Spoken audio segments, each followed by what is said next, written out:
Sanibonani, ngiyanamukela kuchungechunge lwendaba ka-Ellen Pakis.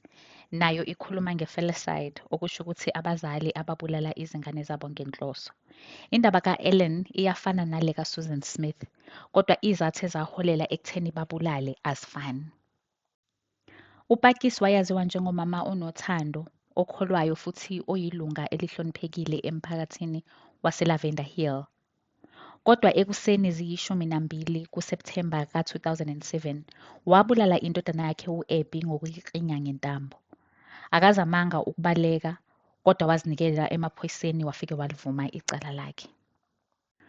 U-Ellen Pakis wazalwa zisi-6 kuDisemba 1961 ezalelwa eWestern Cape, eNingizimu Afrika.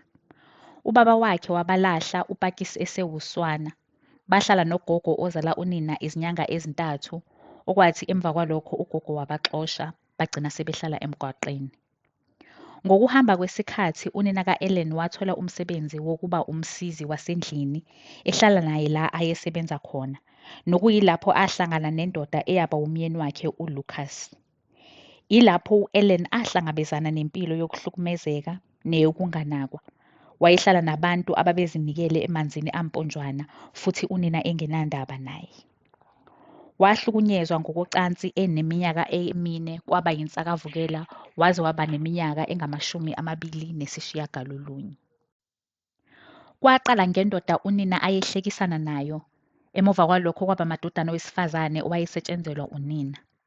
Wayeneminyaka 10 ngalesikhathi kwenzeka lokhu, kanti unina nomyeni wakhe babekhona kodwa babedakiwe ngaleso sikhathi, ngakho abenzanga lutho ukumlekelela. Abaningi abahlukumezi bakhe kwakungabantu abaziwayo kubazali bakhe, kanti abanye kwakungamadoda endawo. Lezi gameko zamhlukumeza ngendlela yokuthi wachamela umbhede waze waba neminyaka eyi-16. Emuva kweminyaka unina nomyeni wakhe baba nengane yomfana uJoseph, nokwathi emuva kwalokhu unina wathola indlu yoxhaso kahulumeni eLavender Hill. Izinto azibanga ngcono nalapho ngoba u-Ellen uyena wayenakekela ubhuti wakhe, kanti futhi nasesikoleni kwakungahambi kahle. Ngenxa yezizathu eziningi wagcina eyeka isikole efunda ibanga lesi-4, wahamba wayofuna umsebenzi. Wathola itoho elondolo lapho ngenxa yeminyaka yakhe wathola ukuhlukunyezwa ngokocansi khona. Ngenxa yobunzima besimo sempilo wagcina ebalekile ekhaya, wazinikela ensangweni ukudambisa ubuhlungu. Kwathi emva kwalokho wabe sedayisa ngomzimba ukuze akwazi ukuziphilisa.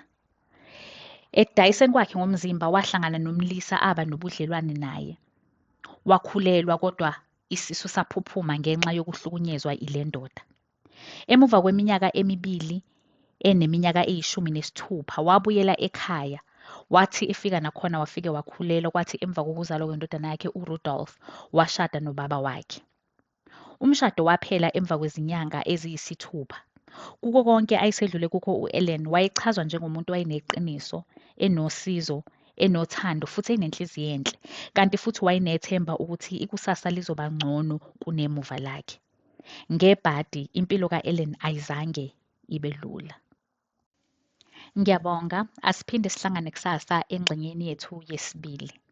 Ngiyacela ukuthi ungakhohlwa ukulike, ukushera, ukufollowa kanye nokukhomenta.